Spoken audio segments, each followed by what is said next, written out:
So, hello everyone. So this is CS Anidya Saraf, your friend, mentor and coach. So कैसे हैं आप? उम्मीद कर रहा हूँ कि आप अच्छे हैं, आपकी प्रिपरेशंस अच्छी चल रही है, राइट? सो ये जो वीडियो है पार्टिकुलरली सीए इंटर के स्टूडेंट्स के लिए है। तो देखना यार, वैसे तो ना कुछ इंपॉर्टेंट करके नहीं होता है सीए के कोर्स में, कुछ इंपॉर्टेंट करके नहीं होता है भाई। Everything is important. मैं ऐसा कभी भी क्लासीफाई नहीं करवा सकता आपको कि बेटा ये ज्यादा ये इंपॉर्टेंट है, इसको कर लेना, इसको छोड़ देना। ये पॉसिबल नहीं है। You have to do every chapter, you have to do every chapter, ठीक है ना? बट फिर भी कंसिडरिंग कि यार अपने पास टाइम कम होता है, right, we have less time, and उसी कम टाइम के अंदर अपने को मैक्सिमम यूटिलाइजेशन ऑफ रिसोर्सेज करना रहता है। सो दैट इज वाई मैं आपको नवंबर 23 एग्जाम के लिए अपना सीए इंटर ऑडिट में कुछ इंपॉर्टेंट एरियाज मार्क करा रहा हूं। Don't consider this as a guarantee, don't consider this as a vouching, don't consider this as a absolute assurance कि यहीं से क्वेश्चन आएगा।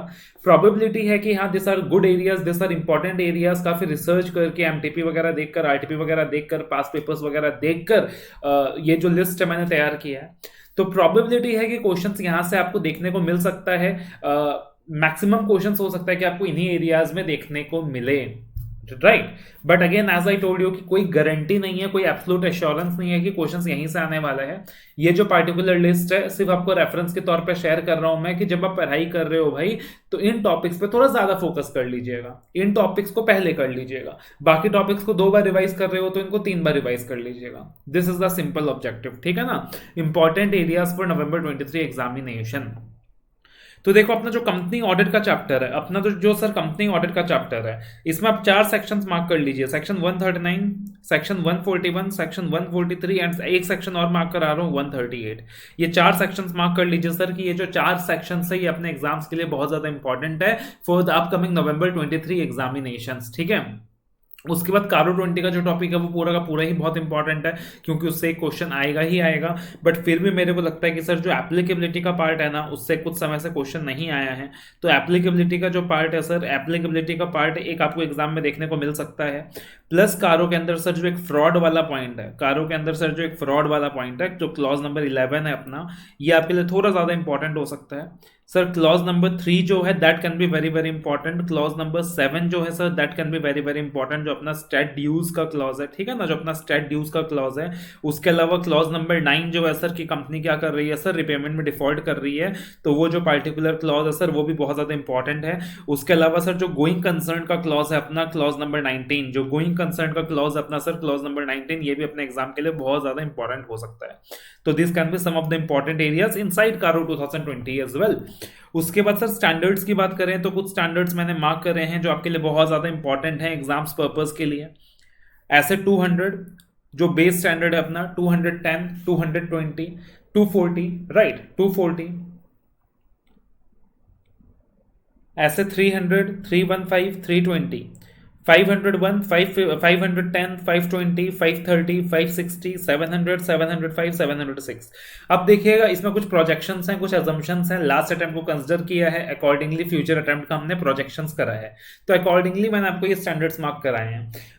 फुल फ्लैजेड चांसेस है कि ऐसा भी हो सकता है कि सर भाई जो मैंने स्टैंडर्ड मार्क नहीं करा है उससे ही क्वेश्चन आ जाए, बिल्कुल पॉसिबिलिटी है। इसलिए मैं कोई गारंटी नहीं दे रहा हूं कि यहीं से आएगा, but as I told you यार कि as per the experience, as per the projections, considering the trends, considering everything, ये लिस्ट ऑफ स्टैंडर्ड्स मैंने आपके लिए कंपाइल किया है सर कि नवंबर 23 में आपको इसके क्वेश्चंस देखने को मिल सकते हैं। इसमें ध्यान रखिएगा सर, जब आप ऐसे 240 करोगे ना, तो इसके साथ साथ जो फ्रॉड का चैप्टर है अपना वो भी कर लोगे। जब आप ऐसे 520 करोगे सर, तो इसके साथ जो एनालिटिकल प्रोसीजर्स का चैप्टर है वो भी कर लोगे। और ऐसे 530 जो आप ऑडिट सैम्पलिंग का, ऐसे 530 जो अपना ऑडिट सैम्पलिंग का स्टैंडर्ड है, इसके साथ अपना जो ऑडिट सैम्पलिंग का स्टैंडर्ड है सर वो भी कर लोगे। तो ये 3 चैप्टर्स पार्टिकुलर, ये 3 स्टैंडर्ड्स पार्टिकुलरली मार्क कर लीजिए, 240, 520, 530, कि इन चैप्टर स्टैंडर्ड्स के साथ इनके रिस्पेक्टिव चैप्टर्स भी आपने करने हैं, वो भी इस इंपॉर्टेंट लिस्ट में ही आता है। उसके अलावा बात करें अदर चैप्टर्स की, तो सर स्पेशल ऑडिट्स में बहुत सारे प्रकार के ऑडिट्स हैं, लेकिन कोऑपरेटिव सोसाइटी का जो ऑडिट है वो, इसके अंदर भी पार्टिकुलरली जो duties and rights end of auditor of cooperative societies है वो वाला एरिया। उसके अलावा audit of school, hospital, local bodies, audit of school, hospital, local bodies. उसके अलावा sir audit of automated environment पूरा का पूरा इंपॉर्टेंट है, बहुत ज्यादा इंपॉर्टेंट है ऑडिट ऑफ ऑटोमेटेड एनवायरनमेंट, ठीक है? इसका मेरा 1-1.5 घंटे का वीडियो अवेलेबल है यूट्यूब चैनल पे, आप उसको रेफर कीजिएगा, आपको बहुत ज्यादा बेनिफिट मिलेगा। चैप्टर नंबर 1 जो है अपना मॉड्यूल का नेचर ऑब्जेक्टिव वाला, वो काफी इंपॉर्टेंट है, आपको पूरा का पूरा रेफर करना है। इंटरनल कंट्रोल का जो टॉपिक है सर चैप्टर नंबर 4 में, दैट इज वेरी इंपॉर्टेंट। इसके अंदर भी particularly limitations, objectives and internal control system in case of small business, ठीक है ना। उसके अलावा सर इंटरनल चेक का जो टॉपिक है वो काफी इंपॉर्टेंट है आपके लिए, खास करके इसके अंदर जो ऑब्जेक्टिव्स हो गया, कंसिडरेशंस हो गया। इसके अलावा सर एक ऑडिट प्रोग्राम का एरिया भी मार्क कर लीजिए। ऑडिट प्रोग्राम का एरिया भी इस बार के लिए आपके लिए बहुत ज्यादा इंपॉर्टेंट एरिया रहने वाला है, the topics pertaining to audit programme. And उसके अलावा सर मैंने यहाँ पे बैंक ऑडिट आपको मार्क नहीं कराया है, क्योंकि वो अपने आप में ही बहुत इंपॉर्टेंट है। बट इसके अंदर भी आप मान लीजिए एक जो रिस्क मैनेजमेंट प्रोसेस है, एक जो रिस्क मैनेजमेंट प्रोसेस है और एक जो एनपीए का एरिया है, ये दो आपके एग्जाम्स के लिए काफी ज्यादा इंपॉर्टेंट रहने वाला है। ये दो आपके एग्जाम्स के लिए सर काफी ज्यादा इंपॉर्टेंट एरिया रहने वाला है। तो ये कुछ इंपॉर्टेंट एरियाज हैं जो मैं आपके लिए मार्क करा रहा हूँ for November 23 examinations. Once again I am repeating भाई, इंस्टीट्यूट की अगर हम लोग बात करें तो इंस्टीट्यूट के केस में ऐसा कुछ नहीं है कि यही आएगा, कुछ भी आ सकता है, मगर ये कुछ इंपॉर्टेंट एरियाज हैं कि इसमें थोड़ा सा एक्स्ट्रा फोकस कर लीजिएगा, ठीक है ना। मेरी तरफ से जो मैक्सिमम सपोर्ट रहेगा आपको रहेगा। कंपनी ऑडिट के लिए मैंने पूरा रिविजनरी वीडियो आपको प्रोवाइड किया है, आधे घंटे के अंदर पूरा कंपनी ऑडिट आप रिवाइज कर सकते हो, मेरे यूट्यूब चैनल में अवेलेबल है। कारो 2020 के लिए भी मैंने आपको प्रॉपर रिविजनरी वीडियो प्रोवाइड किया है सर, आधे घंटे में आप रिवाइज कर सकते हो, मेरे यूट्यूब चैनल में अवेलेबल है। कंपनी ऑडिट का सॉरी आधा घंटा नहीं, 50 मिनट का ड्यूरेशन है, 50 मिनट 1 घंटे का ड्यूरेशन है। उसके अलावा सर स्टैंडर्ड्स ऑफ ऑडिटिंग का भी full fledged revisionary video available है सर। अगेन आप सारे के सारे स्टैंडर्ड्स 4 से 5 घंटे में रिवाइज कर सकते हैं, कोई दिक्कत नहीं आनी सर, कोई परेशानी नहीं आनी। और ये जो लिंक्स होंगे ना सर, वीडियो लिंक्स होंगे इनके रिविजन के, वो मैं डिस्क्रिप्शन में आपके संग शेयर कर दूंगा। उसके अलावा सर अदर चैप्टर्स में भी ऑडिट ऑफ ऑटोमेटेड एनवायरनमेंट का वीडियो अपना यूट्यूब चैनल में सर अवेलेबल है, ठीक है ना। तो ये सारे टॉपिक्स ऑलरेडी आपके लिए अवेलेबल हैं।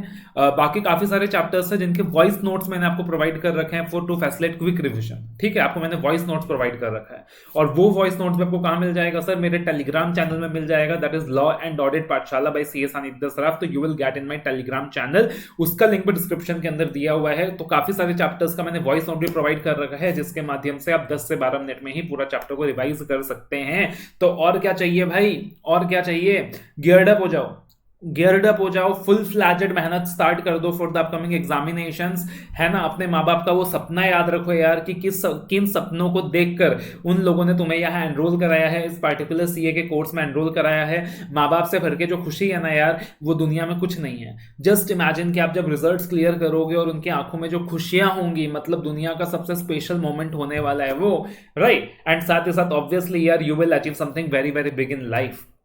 बिलीव मी यार, भले ही आज मैं चार्टर्ड अकाउंटेंट हूं, मैंने अपने फाइनल के भी एग्जाम्स क्लियर किए हैं फॉर दैट, बट इंटर का एग्जाम क्लियर करने का जो खुशी था ना, वो अलग ही था, वो मैं बयान नहीं कर सकता।